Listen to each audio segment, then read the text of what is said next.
व्यक्ति की 100 बुराइयां आपसे की हों, और वही व्यक्ति जिसकी 100 बुराइयां आपने सुनी हैं, वो जब आपके सामने आए, तो आप सुनी हुई बुरी बातों से उसको ना देख करके आप अपने भाव से उसमें तब भी सद्गुण देखो, तो आपकी भक्ति समझो कि आप करते हो। ये गुण देखना, ये योग्यताएं देखना, सबको सहज भाव से स्वीकार करना, ये ठाकुर जी सिखाते हैं। जाति पाति भाव आदि ये सब हमको इंसानों ने सिखा दिया, ठाकुर जी नहीं मानते इस बात में। जो लोग कहते हैं कि मंदिरों में ये चलता है, मंदिरों में तो ये है, मंदिरों में जाति वालों को आके देखो आप, पंढरपुर में सबको प्रवेश है, किसी से नहीं पूछा जाता आपका भजन कितना, आपकी योग्यता कितनी। आज हम गोपालपुर गए थे सुबह दर्शन करने। श्री जनाबाई जी जहां ठाकुर जी के साथ लीला करते थे,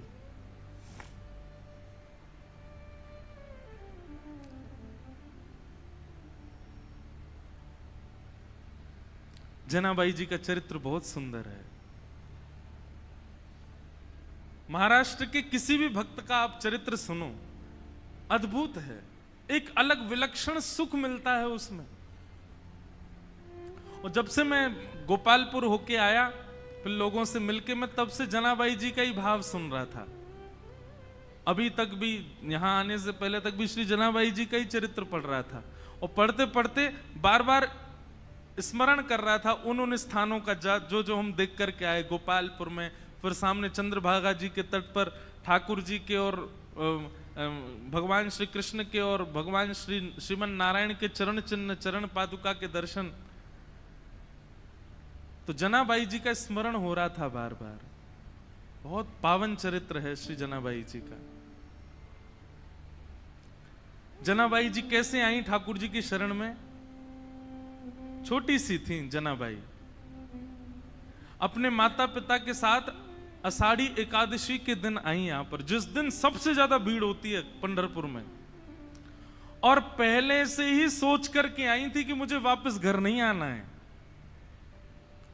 तो पंढरपुर में जब आई तो यहां पर वारी आती है, वारी को क्या बोलेंगे हिंदी में, लोगों के टोले आते हैं भर भर के, और महाराज कीर्तन करते हुए वारियां आई हुई थी।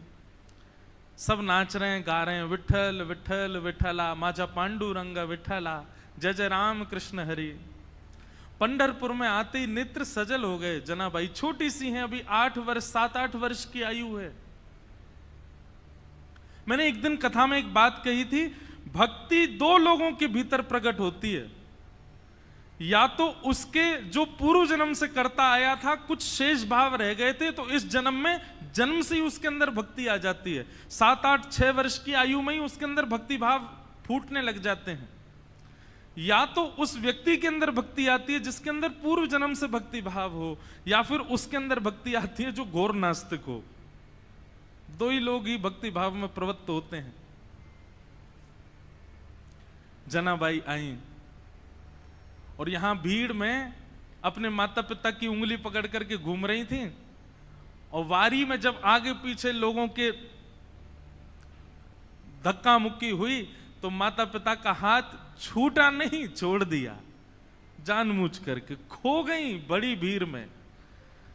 बालक तो खो करके रोते हैं, जनाबाई नाच रही थी कि हाँ अब अच्छा हुआ, अब मैं अकेली हूं, अब मैं यहीं खो जाऊंगी, माता पिता को मिलूंगी नहीं, और सदा के लिए अपने विठोबा के पास रहूंगी, अपने विठल के पास रहूंगी। माता पिता ने ढूंढने का प्रयास किया, लेकिन जनाबाई मिली नहीं। जनाबाई प्रसन्न हैं, क्योंकि उनका परिवार तो श्री पंढरपुरी है ना। एकनाथ जी महाराज अपने एक भाव में कहते हैं, माझे माहेर पंढरी आहे भीवरे चातेरे। अब देखो मराठी मुझे भी नहीं समझ आती, और बहुत लोगों को भी नहीं समझ आती, पर हम जिनके यहाँ बैठ के खा रहे हैं, जिनका खा रहे हैं, उनको प्रणाम तो करेंगे ना। एक नाथ जी महाराज कहते हैं, मैं अर्थ बताता हुआ बोलूंगा। माझे माहिर पंढरी, माहिर मतलब मेरा तो मायका पंढरपुर है। आहे भीवरे चातरी, कौन सा पंढरपुर? बोले जो भीमा नदी के तट पर विराजमान है, वो पंढरपुर मेरा मायका है। और बाप आई आई, बाप आई आई, माझे विठ्ठले रखुमाई, माझे विठ्ठले रखुमाई, माझे विठ्ठले रखुमाई। मेरे पिता माता कौन है? बाप आई, बोले विठ्ठले रखुमाई। अच्छा, यहां पे उल्टा है, यहां पे पिताजी रुक्मणी जी हैं, मैया विठ्ठल भगवान है। पंढरपुर में उल्टा है। माउली कौन है? बोले माउली हमारी मैया कौन है? हमारा ध्यान रखने वाली, भूख लगने पे खिलाने वाली, नींद आने पे सुलाने वाली, हमारा ध्यान रखने कौन है मैया हमारी? बोले विठ्ठलनाथ, हमारी माउली है। और वैसे अर्थ तो यही है कि पिताजी विठ्ठल भगवान, रुक्मणी मैया, लेकिन हम ब्रजवासी ना अपनी बात तो जोड़ेंगे। रुक्मणी जी पिताजी का रोल निभाती हैं, यहां पर मैया का रोल तो श्री पंडरीनाथ भगवान निभाते हैं। बाप आई आई, माझे विठ्ठले रखुमाई, माझे विठ्ठले रखुमाई, माहे माहेर पंढरी, माझे माहेर पंढरी, आहे भीवरे चातरे, माझ बहिण चंद्रभागा, माझ बहिण चंद्रभागा। जो गाएगा उसकी बात सिद्ध होगी। अब मैं कह रहा हूं कि मेरे माता पिता विठ्ठल रखुमाई है, तो मेरी बात सिद्ध हो रही है। आप चुपचाप बैठ के सुन रहे हो तो आपकी बात सिद्ध नहीं होगी। गाओ मेरे पीछे, माझ बहिण चंद्रभागा, माझ बहिण चंद्रभागा, करत से पाप भंग, करत से पाप भंग, माझ बहिण चंद्रभागा, माझ बहिण चंद्र। हमारी बहन कौन है? माता पिता तो विठ्ठल रखुमाई है, और बहन हमारी कौन है? श्री चंद्रभागा, ये हमारी बहन है। इस बार पंढरपुर में संबंध बना जाओ, ताकि बार बार विठ्ठल भगवान बुलाते रहें। बिना संबंध बनाए चलेगा। सुनो एक बात हमारी, ये भक्ति भाव के संबंध दुनिया में बनाओ, पर ये पारिवारिक संबंध तो पंढरपुर में बना के जाओ। ठाकुर जी से कह देना, मैया हम जा रहे हैं, अपने अपने काम पे जा रहे हैं, पैसा कमाने जा रहे हैं, बढ़िया अपना व्यापार बड़ा करने जा रहे हैं। और जब पैसा बहुत कमा लेता है बेटा, तो माँ खुश होती है ना, हे पंडरीनाथ आप खुश हो जाना। और आप अपनी खुशी कैसे बताना? हमको पंढरपुर बुला के बता देना कि आप बहुत खुश हो।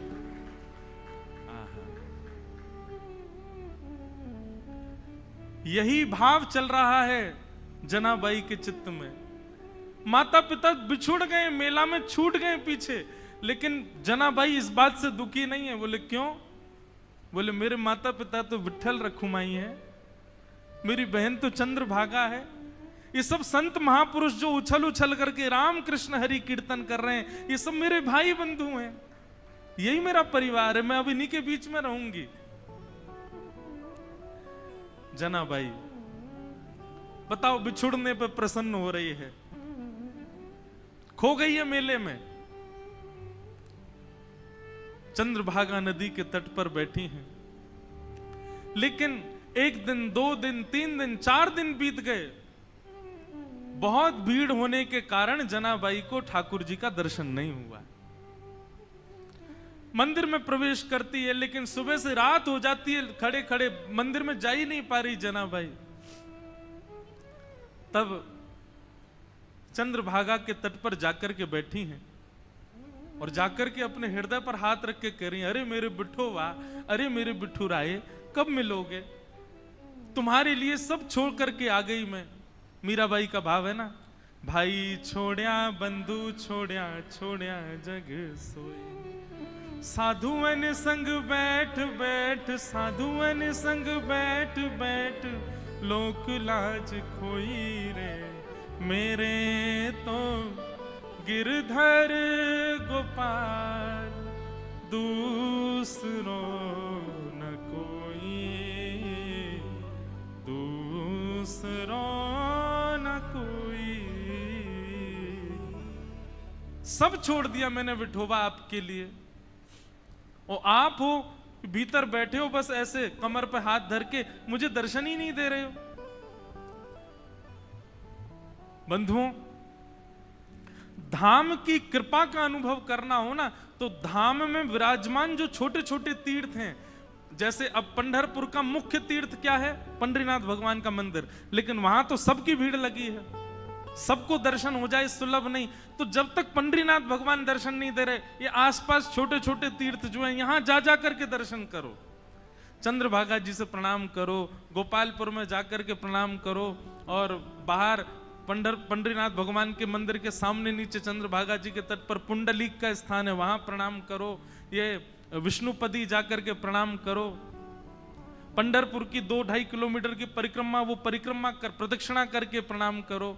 ये छोटे तीर्थों से प्रणाम करके कहो कि आप पंडरीनाथ जी को कहो ना कि हमको दर्शन दें। मूल और वास्तविक दर्शन की विधा तो यही है।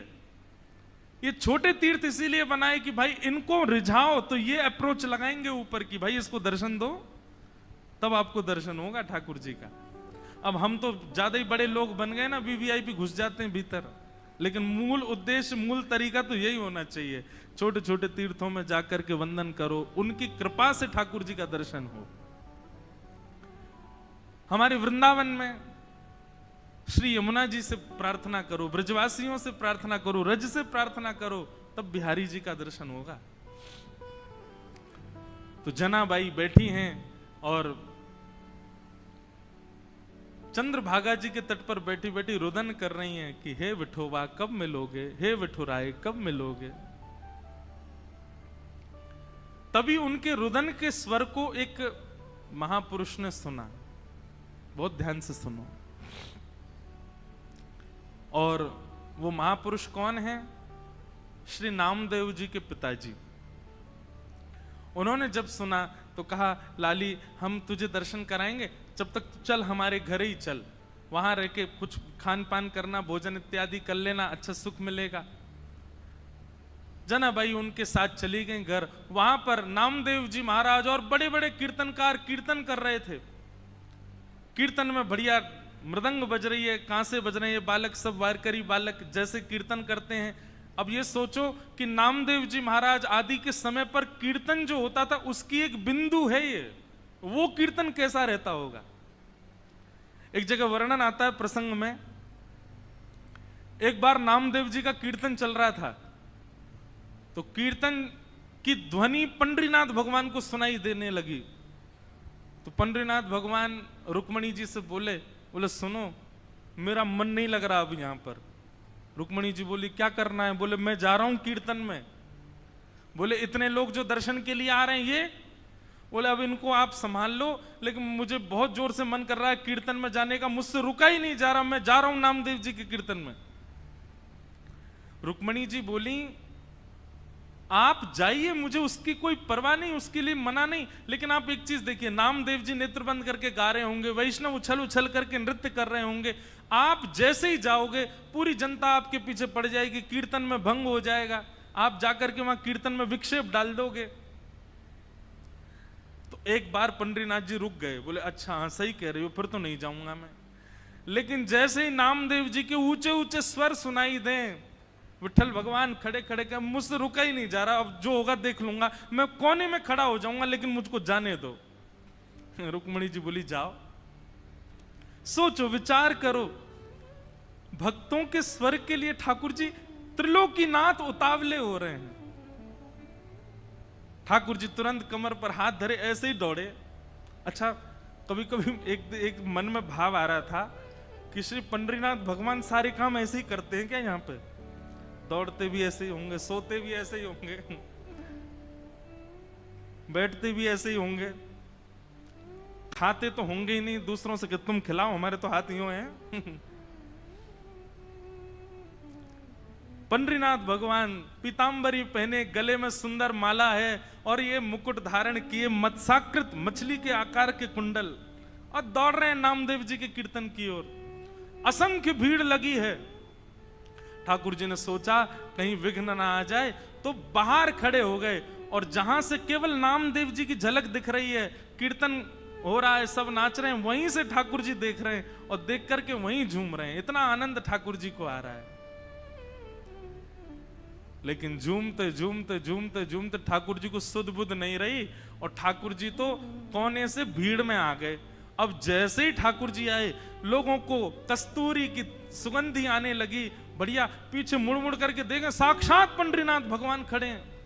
अब तो महाराज नाचना गाना सब भूल गए, सब मार्ग देने लगे और ठाकुर जी नाचते नाचते भीतर प्रवेश कर रहे हैं। नाचते नाचते ये स्थिति हो गई, इतनी भीड़, कोई पांव छू रहा है, कोई हाथ छू रहा है। स्पर्श करते करते ठाकुर जी की पीतांबरी खींच ली किसी ने और ठाकुर जी के वस्त्र उतरने लगे, लेकिन ठाकुर जी नृत्य नहीं छोड़ रहे हैं, उछल उछल करके नाच रहे हैं।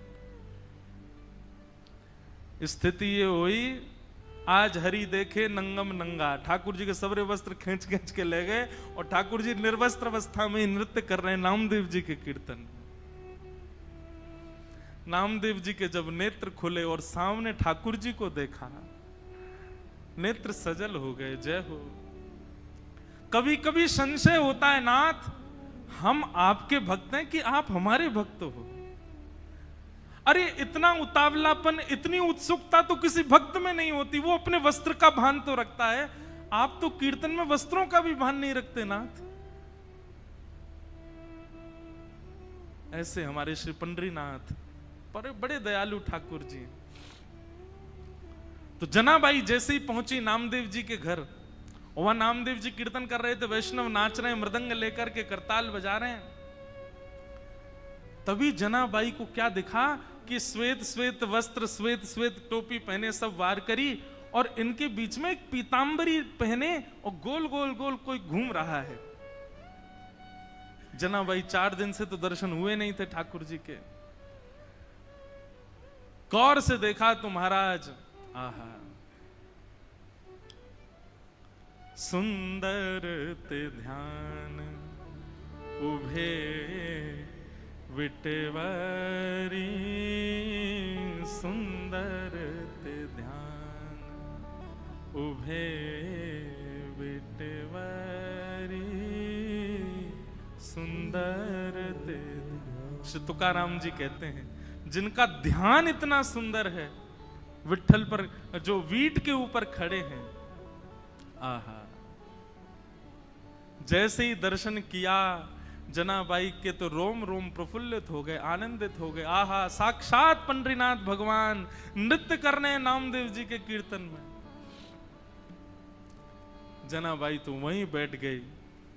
अब तो तुकाराम जी के नामदेव जी के पिताजी ने सबको बोला, ये लाली यहीं रहेगी हमारे घर पर और यहीं इसका खान पान, कोई इसको कुछ नहीं बोलेगा, ये जैसे चाहे वैसे रह सकती है। जनाबाई छोटी सी हैं, पूरे दिन केवल उनको एक ही प्रतीक्षा रहती थी, कब कीर्तन हो, कब विट्ठल आएंगे, मैं उनका दर्शन करूंगी। और किसी को दर्शन नहीं होते, जनाबाई को होते थे।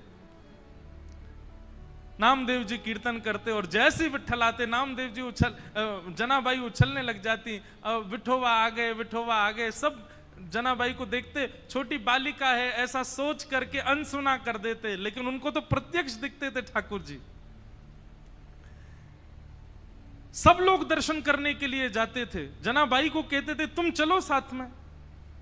जनाबाई कहती मुझे मंदिर जाने की जरूरत नहीं है। क्यों? बोले शाम को कीर्तन होता है ना, विट्ठल यहीं आते हैं, मैं यहीं देख लेती हूं उनको। ऐसे करते करते जनाबाई का प्रेम और एक जैसे मित्रता संबंध हो गया श्री ठाकुर जी के साथ में। पूरे दिन सेवा करती, और सेवा करने के बाद शाम को बैठ कर के ठाकुर जी का चिंतन करती, ठाकुर जी के लिए प्रसाद क्या बनाना है, क्या सिद्ध करना है, ये सब विचार करती जनाबाई। ठाकुर जी इतने भाव से बुलाते ठाकुर जी को, ठाकुर जी आते थे उनके पास। एक दिन की बात, नामदेव जी ने ऐसा सुंदर कीर्तन किया कि ठाकुर जी और दिन से ज्यादा अधिक नृत्य किए उस दिन। इतना नृत्य किया कि जनाबाई जैसे ही कीर्तन पूर्ण हुआ, जनाबाई रोने लगी। कोने में बैठे बैठी रो रही थी। सब लोग सोचने लगे क्या हो गया, पता नहीं छोटी सी बालिका रो रही है। नामदेव जी के पिताजी ने जाकर के कहा, बोले हे जनाबाई तुम रो क्यों रही हो?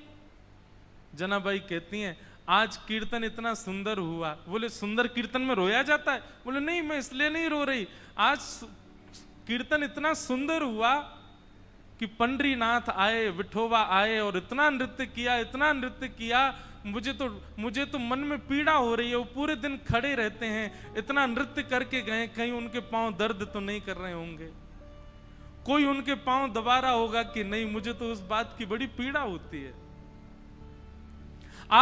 आप नामदेव जी से कह देना वो इतना ज्यादा अच्छा कीर्तन ना किया करें, सामान्य कीर्तन किया करें। वो अच्छा कीर्तन करते हैं तो श्री ठाकुर जी उसमें बहुत नाचते हैं, उनको कहीं पीड़ा ना होती हो चरणों में।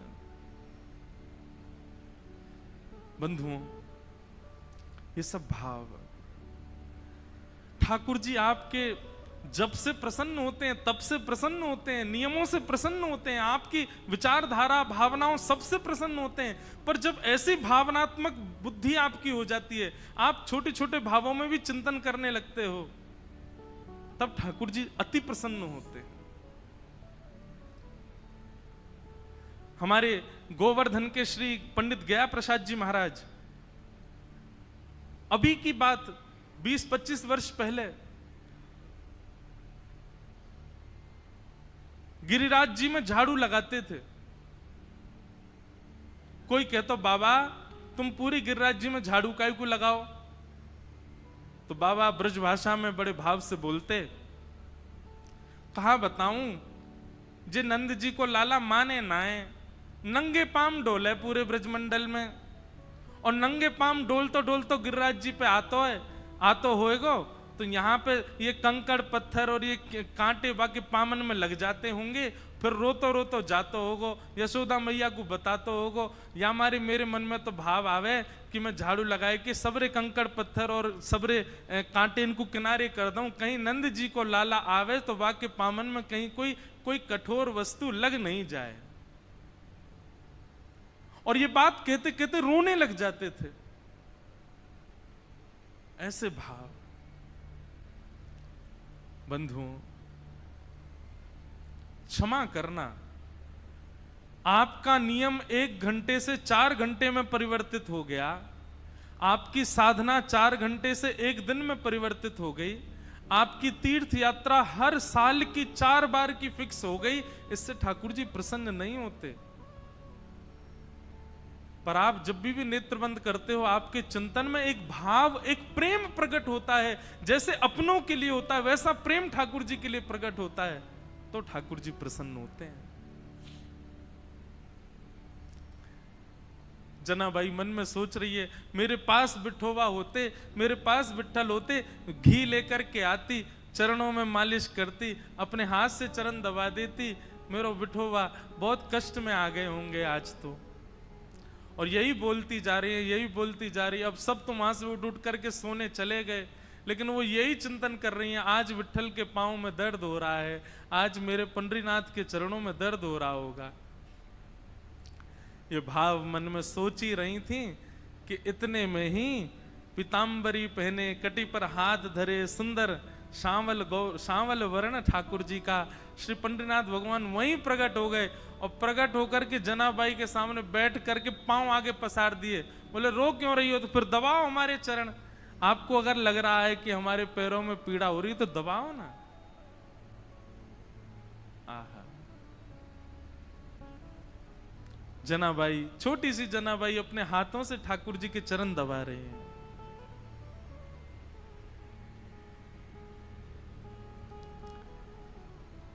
चरण दबाती जा रही हैं और मुखमंडल के रूप को देखती जा रही हैं। कैसा स्वरूप है श्री ठाकुर जी का।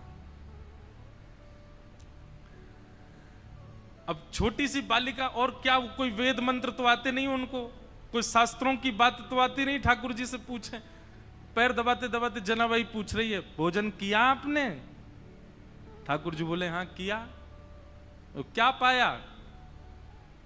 बता दिया जो भी बनता है। अब मंदिर में जो भी बनता, मुझे तो पता नहीं क्या बनाते हैं मंदिर में, जो भी बनता ठाकुर जी बताए। बोले इसकी सब्जी बनी थी, जे चावल बने थे, रोटी बनी थी और पूरन पोली बनी थी, और यही बनती महाराष्ट्र में। और क्या बनता है? पूरन पोली है। और क्या बनता है? अब हमको कोई बना के खिला ही नहीं रहा तो हमको पता कैसे चले। हम तो अपने महाराज संग लेके आए, बेचारे वो रोज दाल चावल रोटी सब्जी बना देते, वही पा ले रहे हैं। ठाकुर जी ने बताया, बोले पूरन पोली बनी, ये सब्जी बनी, चावल बने, ये सब पाया मैंने। जनाबाई पैर दबाते दबाते, अच्छा कल क्या पाया था? ठाकुर जी बोले यही पाया था। बोले जो आज पाया वही कल पाया? बोले हाँ यही पाया था। अच्छा तो परसों क्या पाया? ठाकुर जी बोले परसों भी यही पाया था। और 4 दिन पहले क्या पाया था? ठाकुर जी बोले यही बनता है, ये लोग मुझको यही देते हैं और कुछ नहीं देते। इनका फिक्स है, ये वही बनाते हैं वही खिलाते हैं मेरे को। इनका मंदिरों में नियम थोड़ी बदलता है, जो सब्जी है जो दाल है जो वही बनता है, रोज वही खिलाते ठाकुर जी को। जनाबाई बोली आप रोज रोज एक ही भाव खाते हो, मन नहीं भरता आपका? ठाकुर जी बोले भरता तो है, पर ठीक है कोई बात नहीं, भाव से बनाते हैं तो पाता हूं। जनाबाई बोली मैं कुछ नया बना के पवाऊं तो? ठाकुर जी बोले तुम बनाओगी? बोले अभी बना के लाऊं, आप बस बैठो मैं लेके आती हूं। जनाबाई रात में ही गई, महाराज सुंदर रसोई सिद्ध करी, सुंदर नए नए पकवान बनाए, नई नई सामग्री बनाई, और सामग्री बना के थाल में सजा। आधी रात सब सोए हैं पंढरपुर में, और वहां गोपालपुर के ऊपर के स्थान आज हम गए थे तो वहीं के चिंतन आ रहा है। वहां ठाकुर जी बैठे हैं, ठंडी ठंडी हवा चल रही है, और जनाबाई ने लाके थाली सामने रख दी। ठाकुर जी को कहा पाओ। ठाकुर जी पा रहे हैं प्रेम से, और बड़ा सिर हिला हिला करके चटकारे मार मार करके पा रहे हैं। बोले आहा आज तो नया नया भोजन मिला है। हाँ जनाबाई तेने तो आज आनंद कर दिया, इतना सुंदर भोजन बनाया। बीच बीच में ठाकुर जी इतनी जल्दी खाते हैं कि अपने वस्त्रों पर गिरा देते हैं। तो जनाबाई कहती है अरे आराम से खाओ, कहाँ जाना है? बोले तुमको क्या पता, अभी 3:30 बजे मंगला आरती होनी है, मुझे पहुंचना है अभी वहां पर। ठाकुर जी प्रेम से पा रहे हैं। बीच बीच में जनाबाई का इच्छा होती है, मन होती है कि मैं खिला दूं एक ग्रास, लेकिन अभी भय लग रहा है मन में कि कहीं मैंने कहीं हाथ बढ़ा दिया तो कहीं ठाकुर जी नाराज तो नहीं हो जाएंगे। ठाकुर जी ने प्रसाद पाया, बोले जनाबाई कल फिर आऊंगा, बढ़िया बना के रखना कुछ अच्छा, फिर पाऊंगा कल, अभी जाता हूं। हाँ मंगला की समय हो गई। ठाकुर जी दौड़े आए, सीधे महाराज घंटे घड़ियाल बजने लगे, और मंगला आरती शुरू 3:30-4 बजे से ही ठाकुर जी का अभिषेक होने लगा। 1 दिन 2 दिन 3 दिन 4 दिन 5 दिन बीत गए। रोज ठाकुर जी रात में चले जाते हैं और प्रसाद पाके आते हैं। रुक्मणी जी आई एक दिन मंदिर में, और यहां बस शयन की तैयारी हो रही थी। रुक्मणी जी आकर के बोली, वो भी ऐसी खड़ी हैं, ऐसी बोली होंगी, कहां जाते हो आप रात को? ये इतनी रात को कहां जाते हो आप, सही सही बताना। ठाकुर जी बोले गोपालपुर जाता हूं, वहां पर एक मेरी भक्त है जनाबाई, ये मंदिर में तो रोज एक सही बना देते हैं, वहां पे बड़ा नया नया बनाती है, वो खाने में बहुत सुख मिलता है, वहां जाता हूं भोजन करने। रुक्मणी जी बोली अच्छा इतना अच्छा भोजन बनता है कि रोज जाते हो? बोले हाँ वो बड़े भाव से बनाती है। रुक्मणी जी बोली हमको भी ले चलो, हमको भी खिला लाओ। ठाकुर जी बोले लेके चलूंगा लेकिन खिलाऊंगा नहीं, खाऊंगा तो अकेला मैं। वो छोटी सी है, छोटे छोटे उसके हाथ हैं, और छोटे छोटे हाथ से थोड़ी सी दाल बनाती है, थोड़ी सी सब्जी बनाती है, एक ही पूरन पूली बना पाती है बेचारी। और तुम चलोगी, तुम्हारा भी पेट मेरा भी पेट, उसको बहुत श्रम हो जाएगा, उसको इतना नहीं बनवाना भोजन। चलो साथ में, लेकिन दूर खड़ी रहना, देखती रहना, और बीच में भी मत आना, वो सहजता उसकी खत्म हो जाएगी, वो तुमको देख के फिर बनावटी बात करेगी। रुक्मणी जी बोली ले चलो, कुछ खिलाना नहीं, नहीं आऊंगी बीच में, लेकिन ले तो चलो, मैं भी तो देखूं ऐसा क्या, ऐसा उसका क्या भाग्य कि पंडरीनाथ रात में जाते हैं। रुक्मणी जी गई हैं, दूर खड़ी देख रही हैं, जनाबाई थाल लेकर के आई है, ठाकुर जी प्रेम से पा रहे हैं। ठाकुर जी पाते, आज ही जनाबाई के मन में आया, बोले आज तो मैं अपने हाथ से खिला के मानूंगी, रोज तो ये मैं डर के मारे नहीं खिला पाती। ठाकुर जी जिम रहे थे बढ़िया प्रेम से, और चटकारे अपनी उंगलियां चाट चाट करके, बढ़िया, आहा बहुत अच्छा बना है। दूर खड़ी रुक्मणी जी के नेत्र सजल हो रहे हैं, ये सौभाग्य तो मुझे भी नहीं मिला कभी, जैसा सौभाग्य जनाबाई को दे रहे हैं।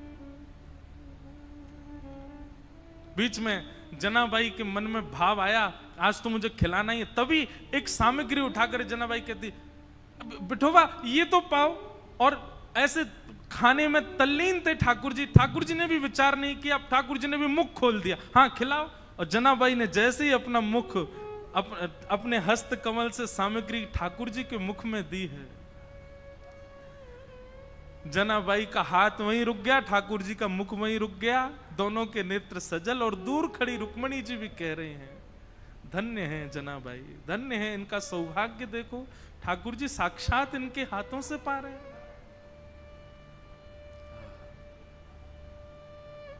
ऐसा भाव। रुक्मणी जी नतमस्तक हो गई, मन में विचार करने लगी कि मैं भी जनाबाई से मित्रता कर लूं, इनके बहाने मुझे भी ये सुख मिल जाया करेगा। जो सुख लक्ष्मी जी को भी नहीं है, वो जनाबाई को दे रहे हैं ठाकुर जी।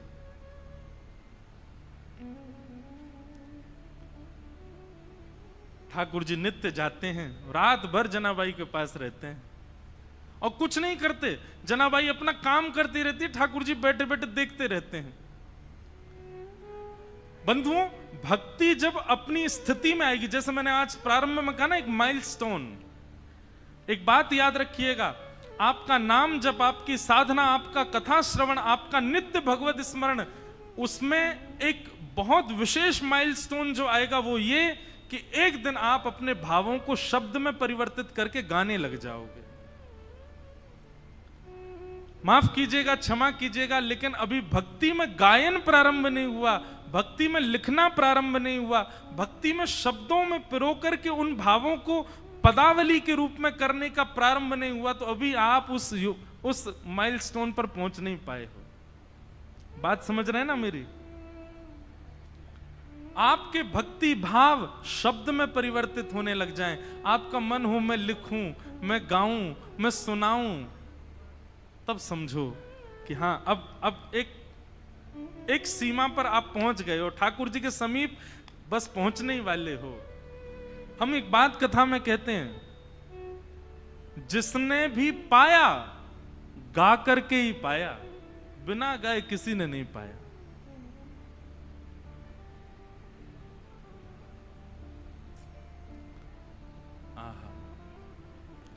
मीराबाई गाती हैं, सूरदास गाते हैं, गोस्वामी तुलसीदास गाते हैं, सबने गाया है। आपका भजन, आपकी साधना जब तक गायन में परिवर्तित ना हो, समझना अभी ठाकुर जी दूर हैं आपसे। प्रयास किया करो, उल्टा सीधा ही लिखा करो, लेकिन अपने भावों को पद में लिखने का। कल हम वृंदावन रसामृत पद गा रहे थे, कोई अपनी योग्यता नहीं बता रहा हूं मैं, क्षमा करना, मैं हूं भी नहीं इस लायक, पर पद गाते गाते अंतिम पंक्ति लिखी हमने ठाकुर जी के लिए, श्री पंडरीनाथ। और ये हर बार ही ऐसा होता है, जगन्नाथपुरी गए तो वहां पर भी भल भद्र सुभद्रा संग विराजे ब्रज के नाथ, रथ आरूढ़ भये नंद नंदन कहलाए जगत के नाथ, वृंदावन प्यारो वृंदावन। द्वारिका में कथा हुई तो वहां के भाव आ गए। वहां का भाव क्या था? विप्रधेनु संतन के कारण, रण छोड़ो ब्रजनाथ। क्यों रण छोड़ करके गए ठाकुर जी? क्योंकि जरासंध जो था वो ब्राह्मणों की सेना लेकर के आ गया था, ब्राह्मणों को अनुष्ठान पर बैठा करके आया। ठाकुर जी ने मन में विचार किया 17 बार तो हरा दिया इसको, लेकिन अब की बार हराया तो ब्राह्मणों का जो अनुष्ठान है वो निष्फल हो जाएगा, ये ब्राह्मणों का वध कर देगा। तो ब्राह्मणों की रक्षा के लिए विप्रधेनु संतन के कारण, रण छोड़ो ब्रजनाथ। गोमती तट द्वारवती पधारे। द्वारिका का शास्त्रीय नाम द्वारावती है। क्या है? गोमती तट द्वारवती पधारे, गोमती तट द्वारवती पधारे, कहलाए द्वारिका नाथ, वृंदावन प्यारो वृंदावन। अब कल पंढरपुर आए तो पंढरपुर आकर के नया भाव आया। क्या? पुंडलीक की सेवा भाव सो, रीझे रुक्मणी नाथ। पुंडलीक की सेवा भाव सो, रीझे रुक्मणी नाथ। निज कर दिए कमर पर ठाड़े, निज कर किए कमर पर ठाड़े, कहलाए विठल नाथ, वृंदावन प्यारो वृंदावन। ये बात हम क्यों कह रहे हैं?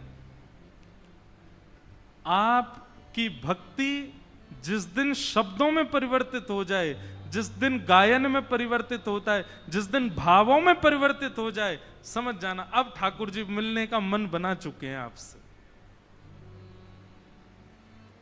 जनाबाई की यही स्थिति हो गई है।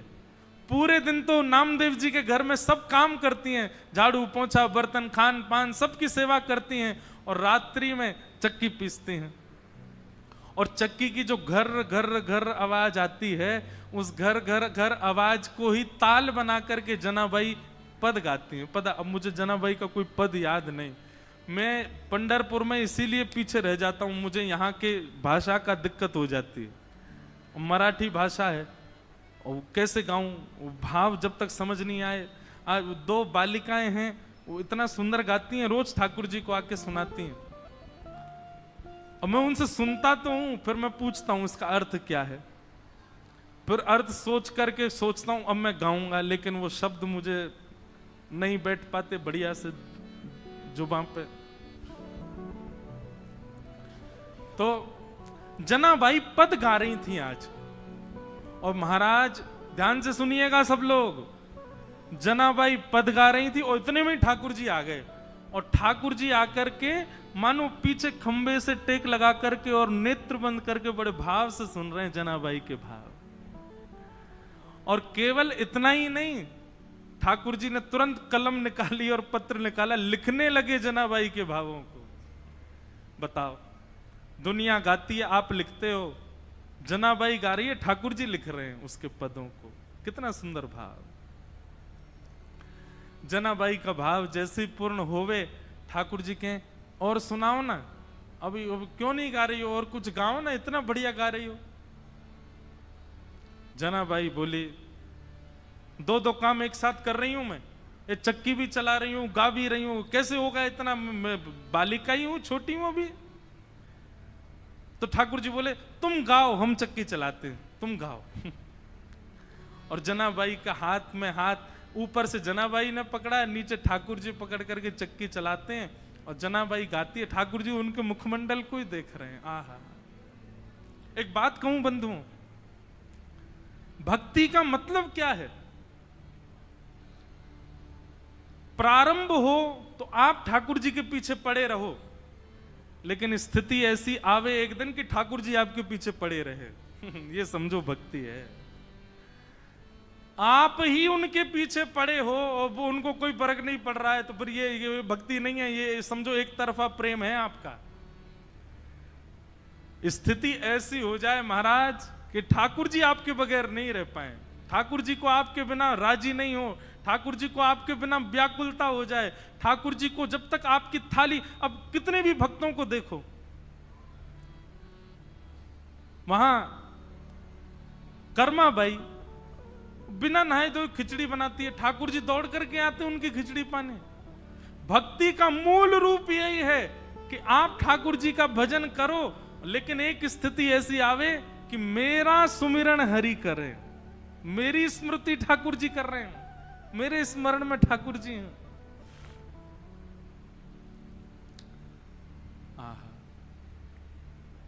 जनाबाई के भाव इतने प्रिय लगने लगे। ठाकुर जी कहें तेरे काम मैं करूं, तू बस गाती रहे। ठाकुर जी चक्की चलाते हैं वहां बैठे बैठे।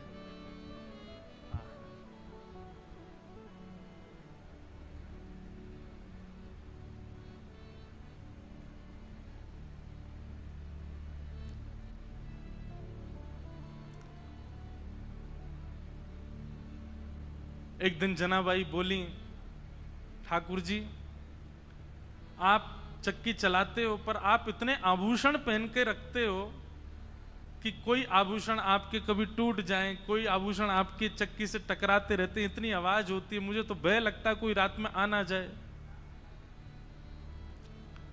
ठाकुर जी बोले हम आभूषण उतार देते हैं। तो ठाकुर जी ने अपने सारे आभूषण उतार करके रख दिए और लिए चक्की पीसने लगे। आज जनाबाई ने ऐसा भाव गाया कि ठाकुर जी उसमें इतने निमग्न हो गए कि इतने में ही मंदिर से घंटे घड़ियालों की आवाज आने लगी। ठाकुर जी के मंगला का समय हो गया। ठाकुर जी तो व्याकुल हो गए, बोले अभी भागना पड़ेगा, दौड़ना पड़ेगा, मंदिर में नहीं मिला तो महाराज बड़ा दिक्कत हो जाएगी, सब जगह ढूंढेंगे और मैं कहीं आता हुआ दिखा तो सब समझ जाएंगे मैं चलता फिरता बोलता हूं, पूरी दुनिया पकड़ लेगी मुझे, कैसे जाऊं। तो जनाबाई की एक काली सौल थी, ठाकुर जी भी श्याम वर्ण के, काली सौल और ओढ़ ली ठाकुर जी ने ऊपर से, और सीधे ठाकुर जी अपने छोटे छोटे पांव से दौड़ रहे गोपालपुर से मंदिर की ओर। मंगला का समय हो गया है, कपाट खोले उससे पहले भीतर पहुंच जाऊं। यहां रुक्मणी जी ने पीछे का दरवाजा खोल के रखा, कह जल्दी आओ, भीतर सब पहुंच गए वैष्णव जन। ठाकुर जी बेचारे मुकुट उकुट संभाले, अपना भीतर पहुंचे, भीतर जा खड़े हो गए। इतने में कपाट खुले। कपाट खुले, दो गलती हो गई ठाकुर जी से। क्या?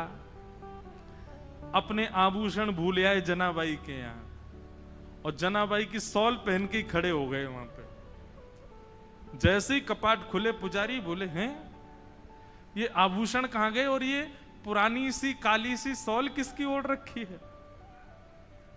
अब तो पहले कपाट खुलते हैं तो आदमी और नेत्र गाड़ करके देखते हैं ठाकुर जी को। सुबह सुबह सबके अपलक नेत्रों से सब ठाकुर जी को देख रहे हैं, और ठाकुर जी के मुख पर संकोच दिखाई दे रहा है। बोले आज तो पकड़े गए हम। इतने में ही पीछे खड़े नामदेव जी की दृष्टि पड़ी, और नामदेव जी बोले ये सौल तो कहीं देखी देखी लग रही है। और नामदेव जी के घर में ही रहती जनाबाई, उनके यहां काम कर रही हैं बेचारी, सब झाड़ू पोंछा बर्तन सब करती जनाबाई।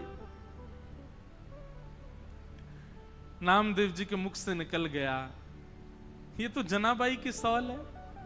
आहा, ठाकुर जी लीला करके आए हैं जनाबाई के पास।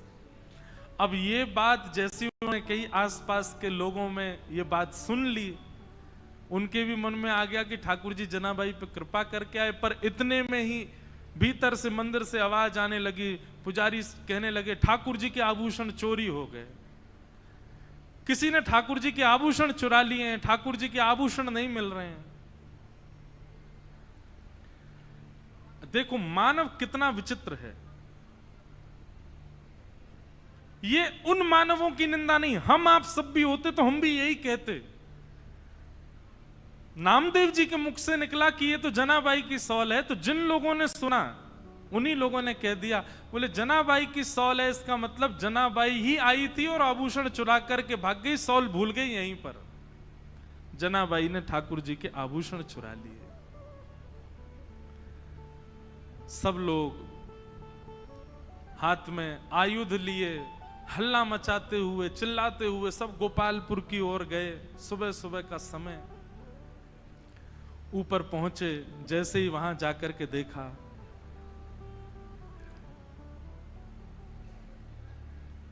जनाबाई कहां है, बाहर आओ। जनाबाई निकल करके आई। क्या बात है, क्यों चिल्ला रहे हैं आप लोग? बोले तुमने ठाकुर जी के आभूषण चुराए। जनाबाई बोली मैं क्यों चुराऊंगी आभूषण? बोले तलाशी दिलाओ। जैसे ही जनाबाई के स्थान को देखने लगे, वहीं ठाकुर जी के आभूषण मिल गए। बंधुओं,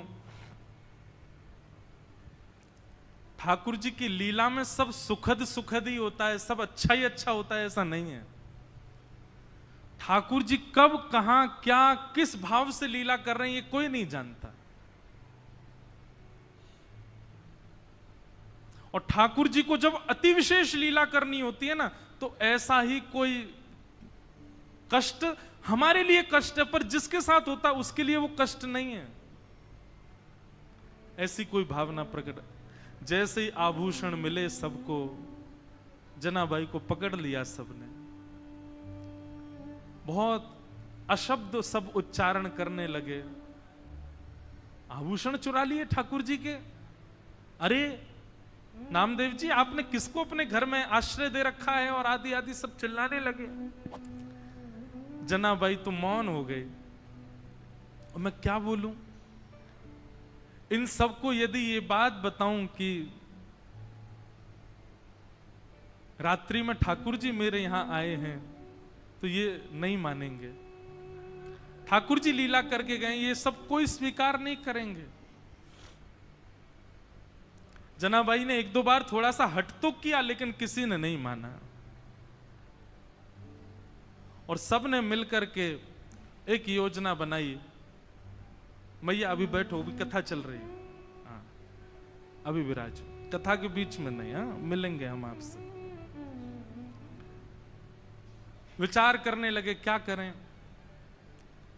सब ने मिलकर के कहा कि दंड दो। और दंड क्या है? बोले मृत्यु दंड दो।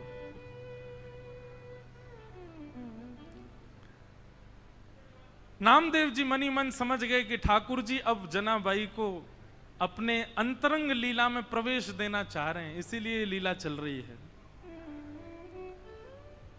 समाज के लोग उनके भाव को नहीं समझ पा रहे थे। ये संसार का एक नियम है कि जब मूल व्यक्ति हमारे सन्मुख होता है, तब हम उसके भाव को नहीं समझ पाते।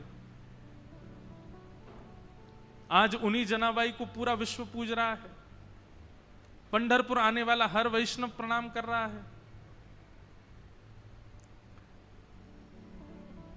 एक सूली लगा दी गई, जनाबाई को खड़ा कर दिया उसमें, परंतु श्री पंडरीनाथ भगवान ऐसा होने तो नहीं देते।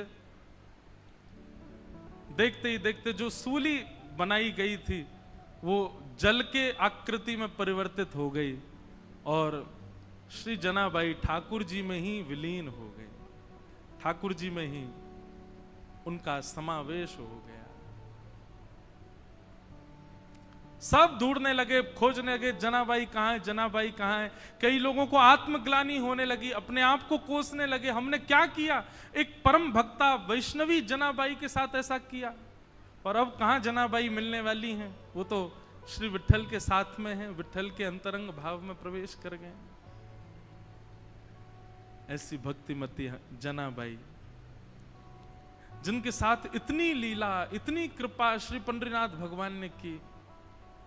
उनके हाथ का बना हुआ प्रसाद पाते हैं, उनके हाथ के बने हुए सुंदर प्रसाद को उनके हाथ से पाते हैं। वो गाती हैं और पंडरीनाथ भगवान लिखते हैं। वो गाती हैं और पंडरीनाथ भगवान नृत्य करते हैं। ऐसी सी जनाबाई, उनको हम बारंबार वंदन करते हैं।